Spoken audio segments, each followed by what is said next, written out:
So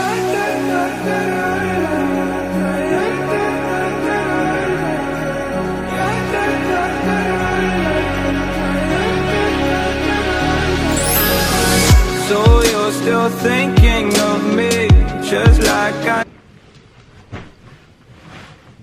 Hey guys, welcome back to my YouTube channel. Today I'm talking about low FODMAP life. So lately I have been living the low FODMAP life.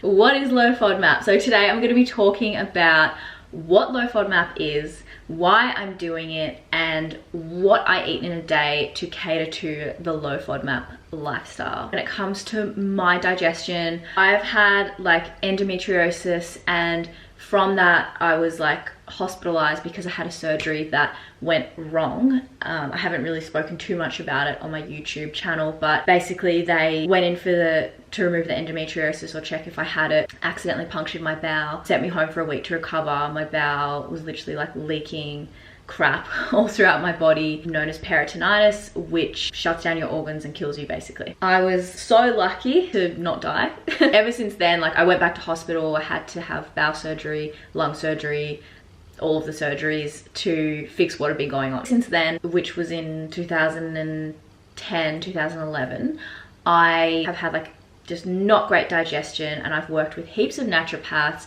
heaps of different like doctors, healthcare professionals to try and figure out what exactly is wrong with my gut. Naturopaths have been able to help to an extent. Like it's definitely gotten better. It got heaps better when I cleaned up my diet and took out a lot of the sugars I was eating and replaced it with whole clean foods, but it's not like perfect. Some symptoms that come up for people that have not great gut health are things like bloating, gas, loose stools, constipation. So for me, I get bloated, like really bloated pretty much all the time, no matter what I'm eating. So I find my digestion, often when it comes to going to the bathroom, I'll have like loose stools, or I'll go quite regularly, and it's kind of like, because of it being loose, it's like I'm not absorbing the nutrients from my food properly because it's not getting time to digest and assimilate. So that's what I've been working on lately, and just trying to figure out what exactly it is that's going on that's causing all of these issues for me. So as I've said, I've been to like heaps of different healthcare professionals. I have tried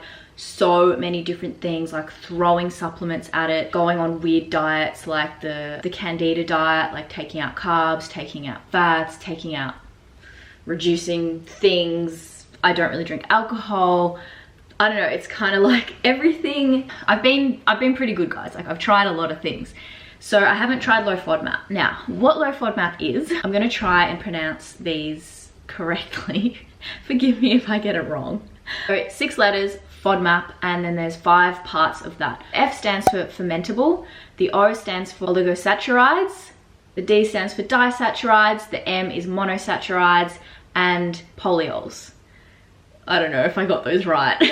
So basically these are things that are just naturally found in our food, and they happen to be more so in vegetables and fruits. That's been really difficult for me because I like my diet to comprise of a lot of vegetables, and I've had to really reduce the amount of vegetables I've been eating in my diet. They're like different foods are higher in certain FODMAPs, like the impact FODMAPs can have on people. You'll get like IBS like symptoms. It's just that the body can't absorb the sugars or the short chain carbohydrates from those foods properly, so that leads to the symptoms I spoke about earlier occurring in some people. Some people react strongly to certain FODMAPs more than others, so that's why it's kind of a long game plan that you need to be doing low FODMAP for. You completely eliminate all of the FODMAPs, and then after say 4 or so weeks, you would reintroduce one at a time and see how you respond to those foods.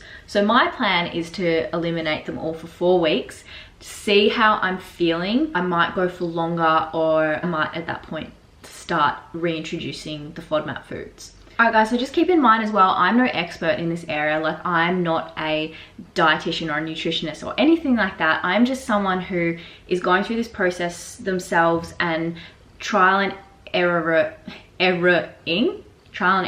I don't know. I'm just trying this to see if it makes me feel any better. So if you guys like wanted to try this yourself, definitely go to like your GP and see if they think that it might be something worth trialing for you. I will just show you guys like what I eat, because what I found initially, it was quite hard to ensure I was hitting my macros and calories and fiber and micronutrients. So I do take a multivitamin and a greens powder just to help with the micronutrients I might be missing out from not having as many vegetables in my diet. So I've actually got this app that I bought off the app store, the Monash University FODMAP diet. It does cost, it's like, it was $12 or something, and that has like saved me. So it talks about what low FODMAP is and why, and how to go about setting yourself up for the diet. This is the app, and the best part about it is the food guide. So you go into the food guide and it breaks everything up into these categories, and it's also got things broken down by country. So the areas that I've focused on the most have been vegetables and fruit, and it's got this like light system. So anything with a green light, you can have as much as you want of that. Anything with an orange light indicates that at certain quantities it becomes higher in FODMAP. So you'd only have, for example, let me find a yellow one, with green bell peppers, you can have 52 grams and it'd be okay. As soon as you get to 75, it becomes iffy, and then 80 grams, it's like a no-go zone.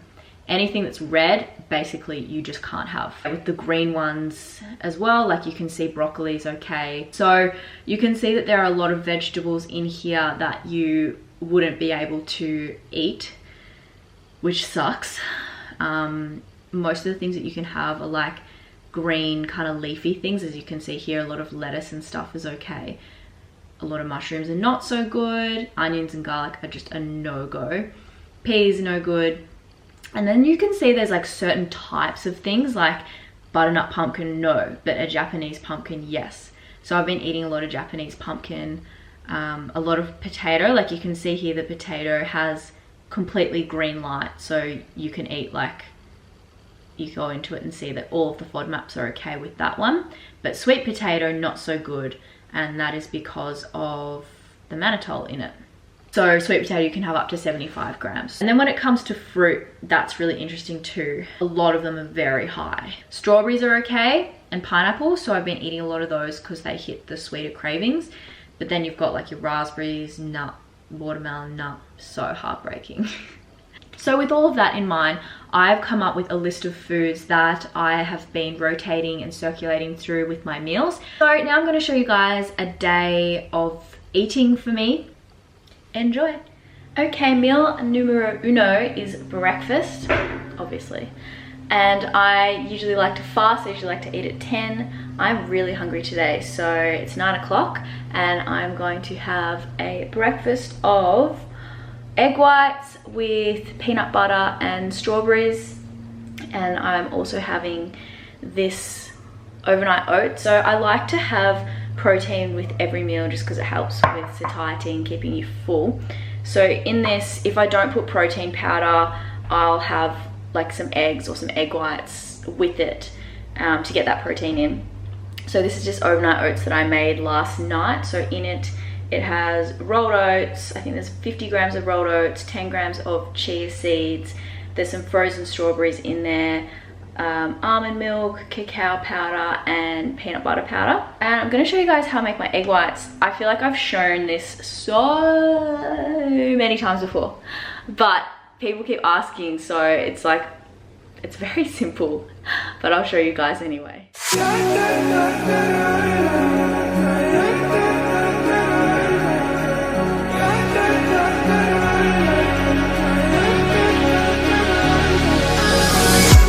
you're still thinking of me, just like I know you should. I cannot give you everything, you know I wish I could. I'm so high at the moment, I'm so caught up in it. Yeah, we're just young, dumb, and broke, but we still got love to give while we're young, dumb, dumb, and broke. Young, dumb, and broke. Young, dumb, and broke. Young, dumb, broke high school kids.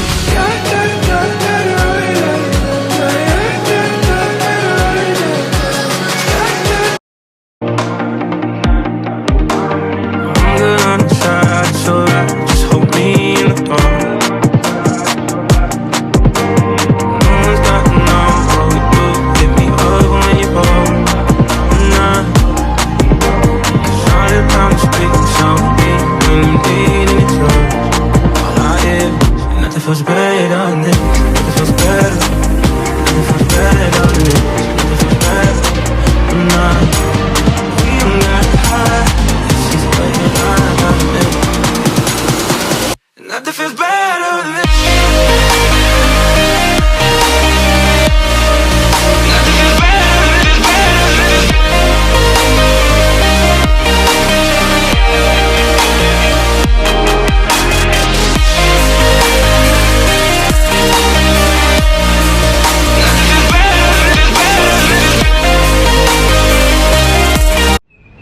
Finishing with those hack squats will actually be the death of me.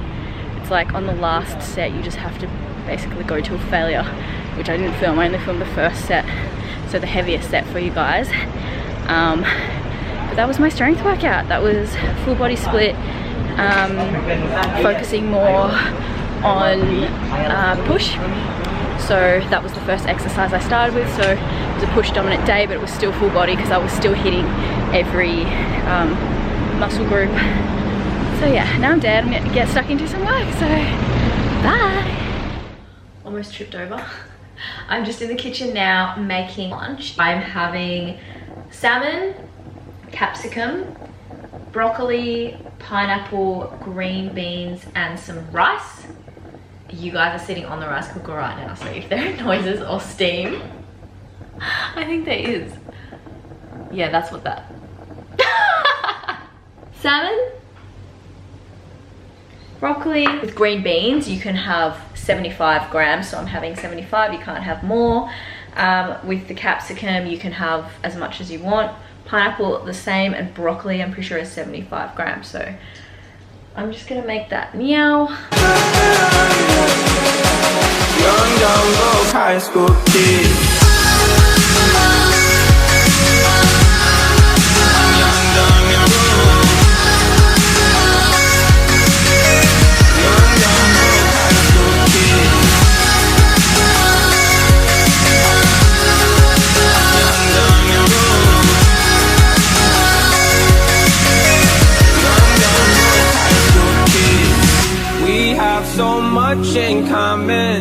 We argue all the time. You always say I'm wrong. I'm pretty sure I'm right. What's fun about? So I just want to show you guys my tummy now. I've just had lunch, and usually whenever I eat, it like bloats pretty much straight away. So my stomach's really flat right now after I've just eaten, which is like, doesn't happen. So I'll just show you guys.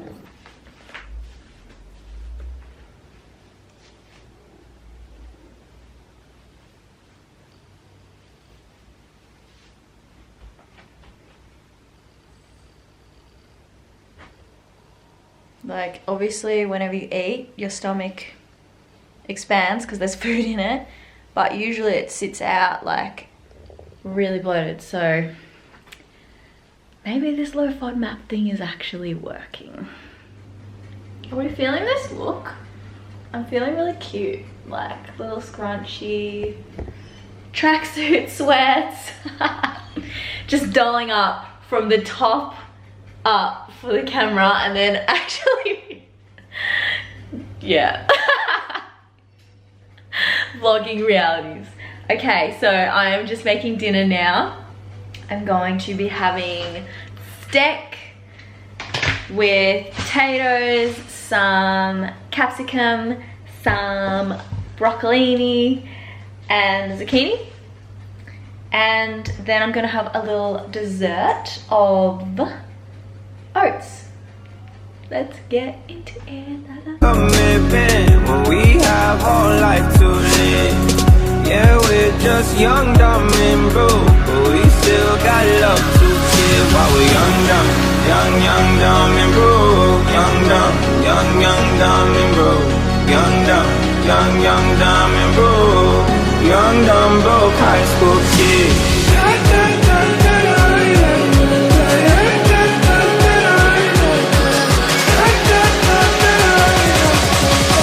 Young, dumb, broke high school kid. Young, dumb, young, broke. Young, dumb, broke high school kid. So in regards to like figuring out any gut issues you might have, one of my best tips and the best things that I did was keeping like a food log and tracking any symptoms that I had, and then that way I could relate it back to whether I was stressed, whether it was certain foods. You don't necessarily have to do low FODMAP. This is just one of the like many different diets or things that you can try to improve your gut health. But if you're kind of new to figuring out what's going on with your gut, I would definitely suggest like obviously talking to a doctor or a naturopath, a dietitian, nutritionist, etc. And also before you do that, you can do your own kind of study and just be really observational when it comes to how your body's responding, whether it's certain times, what it relates to. It could be food, it could be stress, could be heaps of different things. So that's a really good place to start. But I hope you guys enjoyed watching my low FODMAP life video. So I'm going to be keeping you updated with how I'm tracking on the low FODMAP food diet and then reintroducing food. So I'll keep you guys posted with how it affects and impacts my digestion, if it actually helps and does anything. Fingers crossed. So far I feel like my stomach and, you know, the bloating and stuff is definitely improving, so that's a really good positive for me. But I will catch up with you guys really soon. Bye.